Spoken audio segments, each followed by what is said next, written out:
Alright, let's do this.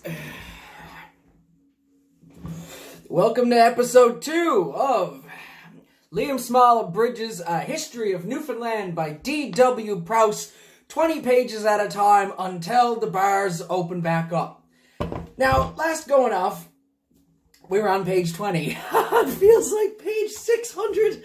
The last thing we got into was basically the fact that we had established French, Portuguese, and Newfoundland colonies on the island, and that they would kind of sometimes get together and, culturally mingle, have little what I would assume to be the beginnings of what we call the kitchen party today. So I'm just going to dive right in. So instead of going like word for word through the book, because the last one took so bloody long, I actually took some notes today. I'll be kind of reading more off the computer screen.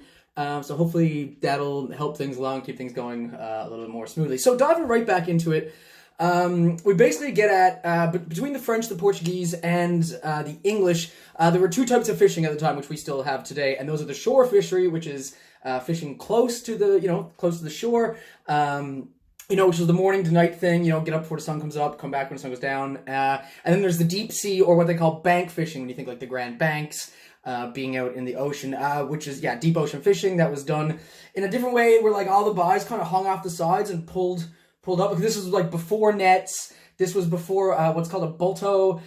So, they had some pretty rudimentary stuff. A lot of their hooks were made of lead, iron, heavy stuff. But again, there was so much cod on the go at the time. Not a problem for those guys. Now, what I've got next, the next point is that it's here. The author, again, he states again that there's so many codfish at the time that there's even some old stories about like bears who would just like come out of the woods and just like go to the water and snatch up a codfish.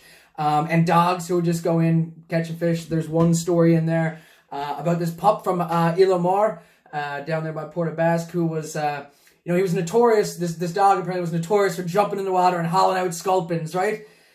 Nowadays, the only dog hauling out sculpins some places at Rob Roy on a Thursday night. 3 for 5, we're all gross. Anyway, so there's Île-aux-Morts, there's the dog and stuff. So at this time, mostly the English were doing like the shore fishery, the close to land type of fishing, whereby the owners of the boat and stuff were getting 2/3 of the haul, and the crew would walk away with 1/3, which again sounds fair to me. Whereas the Bretons and the Normans were also, they were kind of divided up the same way. These are English again, ish. But they were divided up the same way, but they were dominantly bank fishermen or deep sea, the deep sea guys. Whereas the French and the Spanish and the Portuguese, they also cut their cruiser rate. They split their fishing kind of between shore and bank fishing. The Portuguese kind of did both. The Spanish were mostly shore fishermen, whalers and sealers, so they did a lot of stuff on the west coast. While the French were mostly deep sea oriented, where they would actually go out into the sea, and instead of coming back to Newfoundland, they would keep the fish whole. They wouldn't like gut them, salt them. They would take them back to France and do all the processing there. Cool.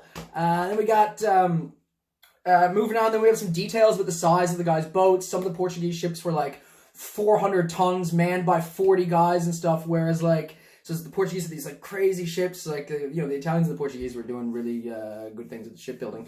And then the other guys, like some of the who was it, the Normans, those guys, like some of the deep sea fish guys, it's quoted in the book that they braved the deep seas in overcrowded, wretched little tubs. And if that's not a description of a shitty boat, I don't know what is.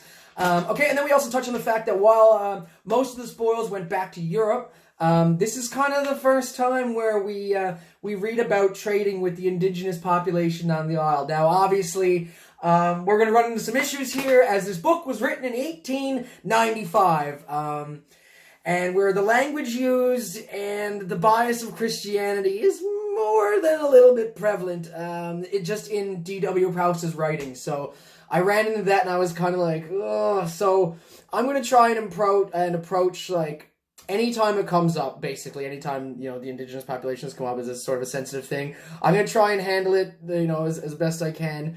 Try to put it every time it comes up. Basically, our man, DW, says, alongside of trading fish for furs, the good Christians would try and convert the dusky savages But there was some speculation about whether the conversions would be genuine or whatever. Who gives a shit? Just the way it wrote in like his tongue of saying like good Christians, and then turning around and in the next sentence calling like the indigenous population dusky savages is just like, oh fuck. So I don't have a stomach for that stuff, right? But yeah, because we all know how good Christians are all the time, every time. Yeah, never a hitch. Anyway, so yeah, there was some speculation about their conversions. There's a funny little story in there about there's a story of someone trying to convert one of the chiefs or something like that when he's teaching the Lord's Prayer, and he says, "Give us this day our daily bread." You know, the indigenous guy is kind of like, so if we only pray for bread, do we still get fish and meat and all the other stuff? Because it feels like we should pray for that as well, right? So it was just like, I think their logic actually makes a lot more sense to me. Okay, so that takes us through the first couple, takes us to the end of chapter 2. And now we get to a fun part. These are kind of like little bonus rounds, because at the end of chapter 2, there's an appendix to chapter 2, which I'm not going to read. I'm not going to read it to you. I breezed through it like a couple little bullet points. But for me, this is like hype around. You know in like Sonic 2, when he goes out and he hits the little like checkpoint thing and the stars come up and you go into that do-do-do-do-do like hyper fucking thing? That's what an appendix is going to be for us. But a couple of just the Cole's notes of it. Well, we get to skip 7 pages, which is kind of nice. But it says, it seems about for 400 years the English kept kind of testing, like they talk about the Icelandic fishery a lot, and there's some stuff with Sebastian Cabot, which is kind of cool because he is one of John Cabot's sons. But yeah, so regarding the Icelandic fishery, it seems like for about 400 years, the English kept like kind of teasing the idea of permanently settling in Iceland, Greenland, kind of going up that way. So they beefed a bit, you know, the Northerners, you know, those guys were these Icelandic people. They beefed, and there's in the appendices, there's there's lots of conjecture, and I mean, basically Norway, Denmark, and England, a couple of popes and some others, they had complaints. They were just trying to figure it out. So from like the 1100s, you know, mostly through the Dark Ages, there was just some like, you know, people were having issues of like, you're going over there, we're going over there. Like the English would go to Iceland and they'd stay a little bit long, and then the Icelandic people would be like, what are you trying to do here? Like, don't you be naming colonies and stuff like that, right? So they